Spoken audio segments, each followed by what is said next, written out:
What is the point in you?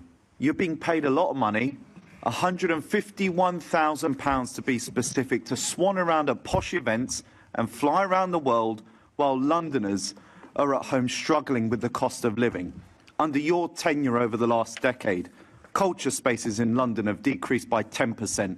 Nightclubs in London have decreased by 50%. Grassroots music venues have decreased by 30%. Theatre productions have decreased by 30%. Galleries and museums have decreased by 8%. Does your role exist just to cut ribbons? Firstly, what is the point of me? I see my role as a champion and a supporter of London as... Well, there you go. This is GB News Originals. I'm Emily Carver. Please do give this video a like and subscribe to our channel for more content like this. And do leave a comment. Let me know what you think. Well, you can send me your alleged achievements after this meeting in a letter. What you've reeled off, it's not your personal achievements. You've spent £800 million of taxpayers' money. But why don't your peers in the culture sector agree with you? The British Theatre Consortium, which represents a significant number of theatres, the number of shows has definitely gone down. The Society of London Theatre says plays are on the financial floor. The Seven Dials Playhouse was forced to liquidate. The things that Londoners actually... 6 months ago, and you may well remember this, I asked you 8 times if we had rape gangs in London. Not only did you not know whether we had these gangs, but you didn't even seem to know what a grooming gang was. Just how many grooming gangs have we got in London? Can she define what she means by that? Can you confirm now that you actually know and understand what these grooming gangs are? I think the member's in danger of misleading. There are no reported cases or indication of those sorts of grooming gangs. Some will have seen the video when you constantly asked me what I meant by a grooming gang, and that's been seen by well over 1 million people. Would you still say that if you look at some of your senior politicians, they say that anybody asking for a national inquiry are on a right-wing bandwagon? Calling for inquiries because they want to jump on a bandwagon of the far right. Would you agree with that? This government asked Baroness Dame Louise Casey to look into this matter. She's made a recommendation last week, and I think the government's right to accept. Everybody, I would now invite Susan Hall to the lectern to speak. Thank you. I'd like to congratulate all my fellow mayoral candidates and congratulate Sadiq on his victory. Spending a year campaigning for this election has been an honour and a privilege. I have loved speaking to Londoners about the things that matter to them. The thing that matters to them most, and to me, is reforming the Met and making London safe again. I hope Sadiq makes this his top priority. He owes it to the families of those 1,000 people who have lost lives to knife crime under his mayoralty. And I hope, too, that he stops patronising people like me who care. This isn't an episode of The Wire. This is real life on his watch. I will continue to hold Sadiq to account, to stand up for the hard-working families, to motorists and to women. I love London, and I urge Sadiq to try harder to make it better for all our sakes. Thank you.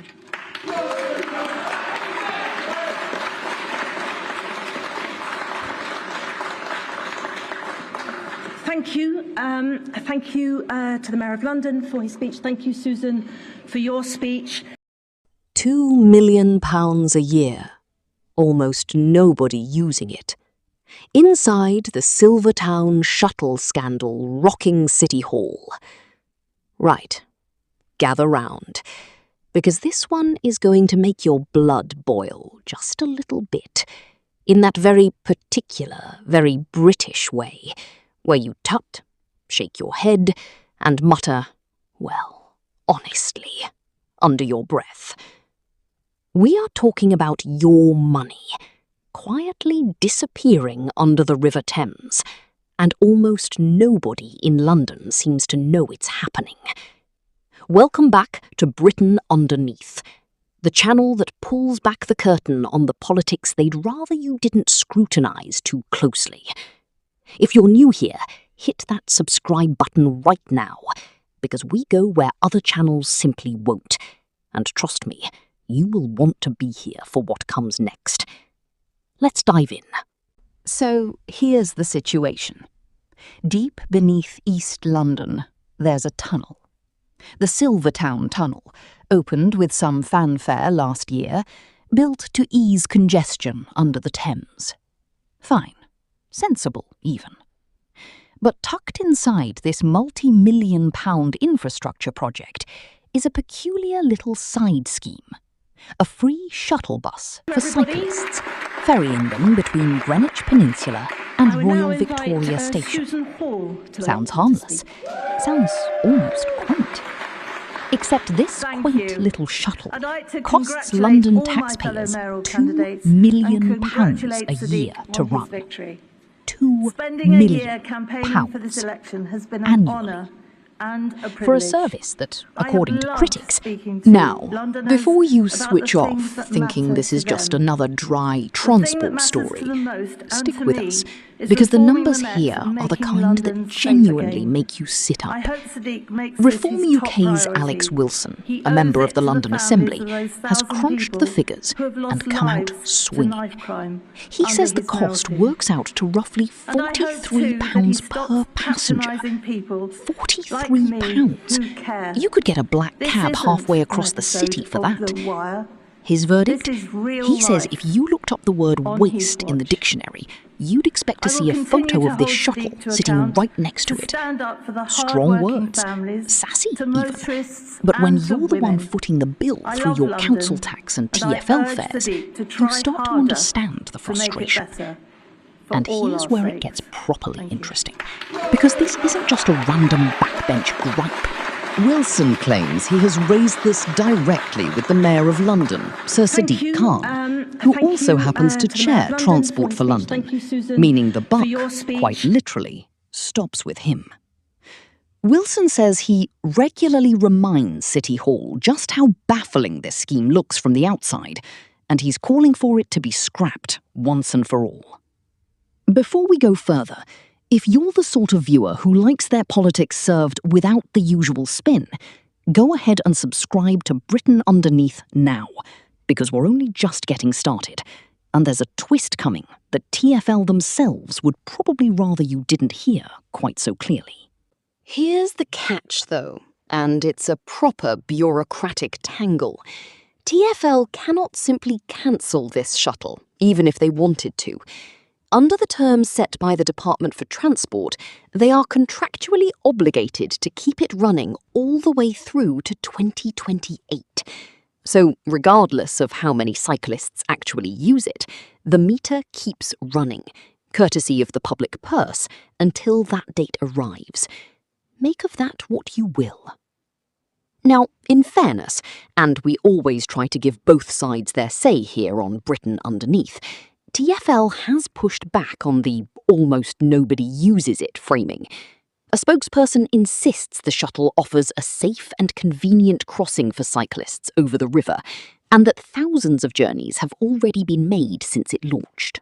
Their figures suggest somewhere between 100 and 130 cyclists use it on a typical weekday, which they say is broadly comparable to the Woolwich Ferry, and notably higher than London's cable car, the one nicknamed the Emirates Airline, which itself has faced years of ridicule for being underused and overpriced.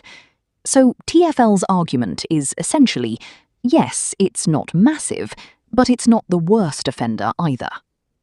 Still, context is everything, and interestingly, TfL themselves admit the numbers dipped further over the winter months, particularly in January, when the weather made cycling across a windswept river crossing rather less appealing. Which, let's be honest, tracks. Nobody's pedalling across the Thames in a howling gale for fun. And in what feels like a rather telling development, officials are now reportedly exploring whether to open the shuttle up to pedestrians too, presumably in an attempt to justify the price tag by widening who can actually use it. Make of that what you will as well. So where does that leave us?